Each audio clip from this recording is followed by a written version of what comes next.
Good morning বন্ধুরা, দেখো আমি সাঁতার থেকে এসে গেছি। এসে আমি স্নান টান সব করে নিয়েছি।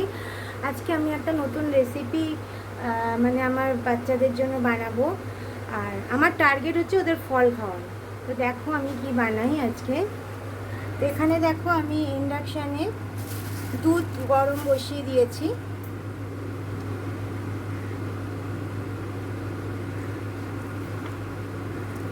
এখানে দুধটা ফুটবে, ফুটে মানে আমার টার্গেট হচ্ছে ওদেরকে ফল খাওয়ানো। অ্যাকচুয়ালি আমি এটা বানাবো কাস্টার্ড, সিমুই কাস্টার্ড। ওরা এখন ঘুমাচ্ছে, তো আমি এখন ওদের তুলবো না, আগে এটা রেডি করে নিই, কারণ একটু এটা ফ্রিজে রাখতে হবে। রেডি করে ঠান্ডা হয়ে গেলে তারপরে আমি ওদেরকে খেতে দেবো। আর দেখো এখানে রেখেছি রোস্টেড সিমুই। এটা আর ভাজতে হবে না, একটু ফুটে গেলে আমি এটা দিয়ে দেবো দুধের মধ্যে। দেখো বন্ধুরা, দুধটা হালকা হালকা একটু ফুটে এসছে, তো আমি এই সিমুইটা এখানে দিয়ে দেবো। সিমুইটা একটু নরম হবে ফুটতে ফুটতে। আর সাথে আমি চিনি রেখেছি, কারণ আমি বেশি চিনি দিই না। দেখো আমি অল্পই চিনি দিয়ে দেবো কাস্টার্ডের জন্য, কারণ আমিও বেশি চিনি খাই না, বাচ্চাদেরকেও বেশি চিনি দিই না। তো এটা একটু ফুটুক, আর তার সাথে আমি একটু দুধ তুলে রেখেছি, এটাতে আমি কাস্টার্ডটা গোলাবো। ততক্ষণ এটা একটু ফুটুক। দেখো বন্ধুরা, দুধটা ফুটে এসছে অনেকটা। তা আমি এই আলাদা যে দুধটা সরিয়ে রেখেছি, তার মধ্যে আমি 2 চামচ কাস্টার্ড মিশিয়ে দেবো।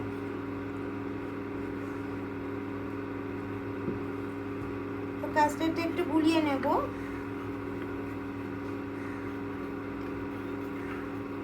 এটা বানাতে সবচেয়ে সোজা, সবচেয়ে সময় কম, তাড়াতাড়িও হয়ে যায়। আর ইন্ডাকশানে করলে তো দেখো আমি দেখেছি যেন খুব তাড়াতাড়ি হয়ে যায়।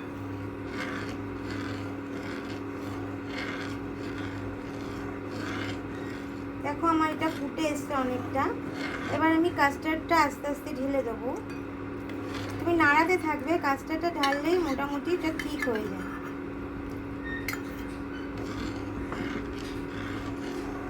দেখো কাস্টার্ডটা ঢেলে দিয়েছি আমি।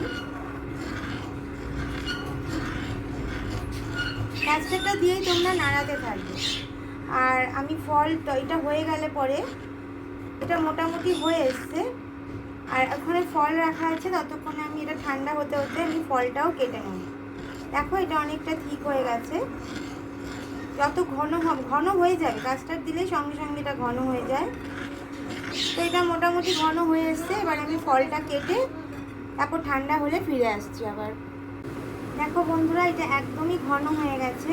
এবার এটা ঠান্ডা হলে আমি আধ ঘন্টার জন্য একটু ফ্রিজে রেখে দেবো। একটু ঠান্ডা না হলে এটা ভালো লাগে না। আর বেশি ঠান্ডা আমি ওদের করবো না, যেহেতু ওরা বাচ্চা, তো বেশি ঠান্ডা দেবো না, কিন্তু একটু ঠান্ডা করবো। ততক্ষণে আমি ফলগুলো কেটে আর আমার বাচ্চাদের উঠে স্নান করিয়ে নিই, তারপর এটা ওদের সারপ্রাইজ দেবো। তো বন্ধুরা, আমি ওটা ঠান্ডা হয়ে গেছে, আমি কাস্টার্ডটা ফ্রিজে ঢুকিয়ে দিয়েছি ঠান্ডা হওয়ার জন্য। ফলও কাটা হয়ে গেছে। এবার আমি আমার বাচ্চাদের তুলবো। বকুলাইটাকে লাল্লা ওঠো। দেখো বন্ধুরা, তোমার জন্য ওয়েট করছে। ওঠো ওঠো ওঠো ওঠো আমার সোনা বাচ্চা, ছোট্ট বাচ্চা, কুচকি বাচ্চা। ওই দেখো বন্ধুরা এসে গেছে। বলো বন্ধুরা কি করছো? গুড মর্নিং বলো। গুড মর্নিং বন্ধুরা, কেমন আছো তোমরা? এবার আমার ছোট বাচ্চাটাকে তুলি।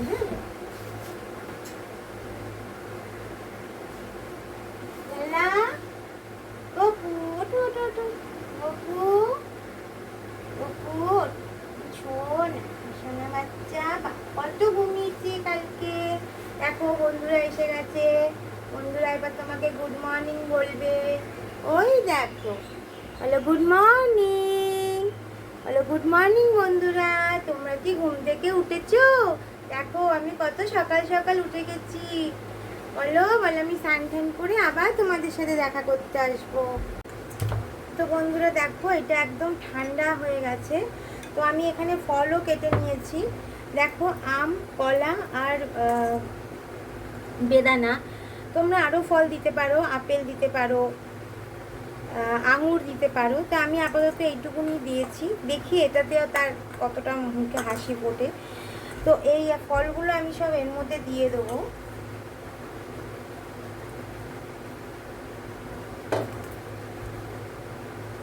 অনেকে অনেক রকম করে করে হয়তো কাস্টার্ড, তো আমি এইভাবেই করলাম।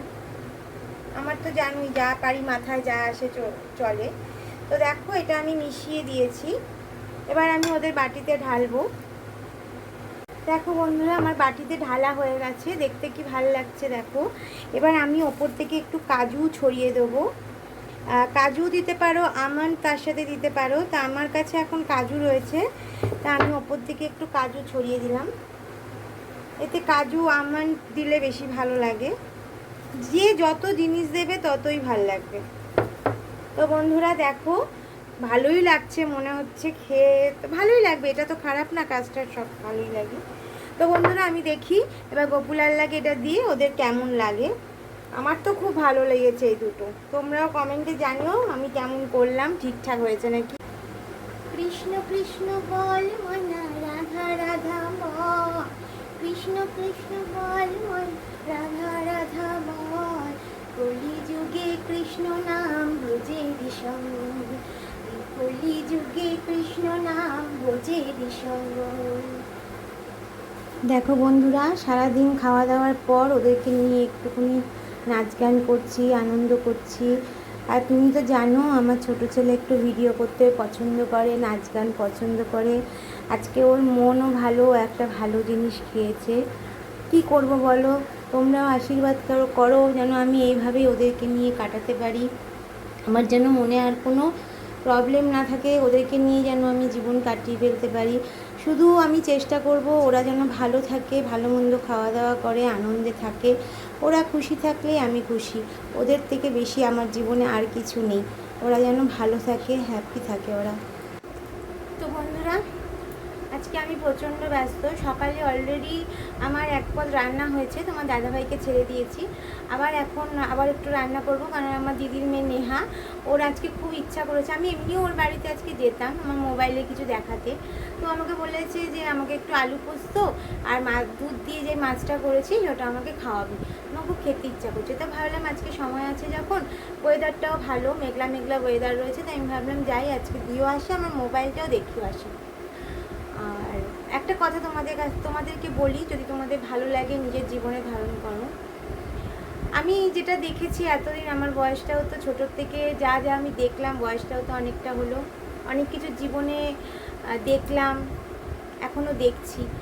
তো আমি তোমাদেরকে একটা কথা বলি, যে আমাদের সঙ্গতেও এই কথাটা বলে যে জীবনে কিছু আশা করো না, কারোর থেকেও না, নিজের থেকেও সেরকম কিছু আশা করো না, শুধু ভগবানের ওপর ছেড়ে দাও। ভগবান তোমাকে যা দেবে, যেটা দিয়েছে সেটাতেই সন্তুষ্ট থাকো, তাতেই দেখবে তুমি জীবনে সব সুখ শান্তি সব পাবে। যা দিয়েছে, যদি আজকে তোমার বাড়িতে মনে হয় যে আজকে আমার বাড়িতে ডাল ভাত হয়েছে, তো ঠিক আছে, আমি ডাল ভাততেই খুশি, বিরিয়ানি নাই বা হোক, ভগবান আমাকে যে ডাল ভাত দিয়েছে এতে অনেক খুশি। আর যদি আমাকে পনির দাও, পনির ভাত হওয়া তাহলে তো আরোই ভালো, পনির ভাত হয়েছে আমাকে, যে আমাকে বিরিয়ানি মাংস খেতে হবে তা না। তো আমি তোমাদের একটা কথা বলি বন্ধুরা, জীবনে কারোর থেকে কিছু চাইবে না, কারোর থেকে চাহিদা রাখবে না, দেখবে এতে নিজের জীবনও ভালো হবে, সুন্দর থাকবে, ভালো থাকবে। যত বেশি চাহিদা হবে, আকাঙ্ক্ষা হবে, তত তোমরা ভগবানের কাছ থেকে দূরে সরে যাবে, ভগবানের কাছেও যেতে পারবে না। চাহিদা বাড়লে জীবনে অনেক প্রবলেম দেখা দেয়। শুধু আমার কথাটা মেনে চলো, এটা আমাদের সঙ্গতে বলতো, আগেও আমি ভাবতাম যে ভগবানের কাছে চাইবো না, এইভাবে কিভাবে, তাহলে তো সবসময় শান্তিতেই থাকবো, সত্যিই শান্তিতে থাকবো। বন্ধুরা আমি মাঝে মাঝে অনেক লেকচার দিয়ে দিই, কিন্তু লেকচারগুলো আমি নিজের জীবনে মানছি, চলছি, দেখেছি, তাই জন্য আমিও চাই যে আমার বন্ধুরাও যেন ভালো থাকে, যেন তাদের কোনো প্রবলেম না হয়। তো বন্ধুরা আজকে একটু পরে আমি নেহার বাড়িতে যাব, শুধু পোস্ত করাটা বাকি আছে, এখন শুধু ঝিঙে আলু পোস্তটা করব। আর আমার আজকের এই রেসিপিটা কেমন লেগেছে, আর জানো যখন আজকে লাল পরি, আজকে তো লাল জামা পরেছে আমার বপু, লাল পরি দেখতে দেখাচ্ছি, এই দেখ, এখন ওনারা বিছনায় বসে বসে রেস্ট নিচ্ছে। লাল পরি আজকে যখন মানে খাচ্ছিলাম, মানে দিয়েছিলাম, ফল টল দেখে মুখটা কাচুমাচু হয়েছিল, ভাবলে বোধহয় আজকে মাম্মা আমাকে ফল খেতে দেবে। তখন যখন খাওয়ার পর মুখটা কী সুন্দর হাসি, মিষ্টি মিষ্টি হাসি বেরোচ্ছে। আমি যে জাতীয় হাস, আমিও পলিটিক্স খাটাই, এইভাবেই তোকে আমি ফল খাওয়াবো, ফল তো তোকে খেতেই হবে। তো বন্ধুরা, আজকে রেসিপি কেমন লাগলো, গোপুলাল্লার নাচ কেমন লাগলো, দিদির কথা কেমন লাগলো, সারাদিনে আজকে আমাদের ভিডিও যদি ভালো লাগে তাহলে সাথে থেকো, লাইক করো, শেয়ার করো, সাবস্ক্রাইব করো। শুভ দুপুর বন্ধুরা।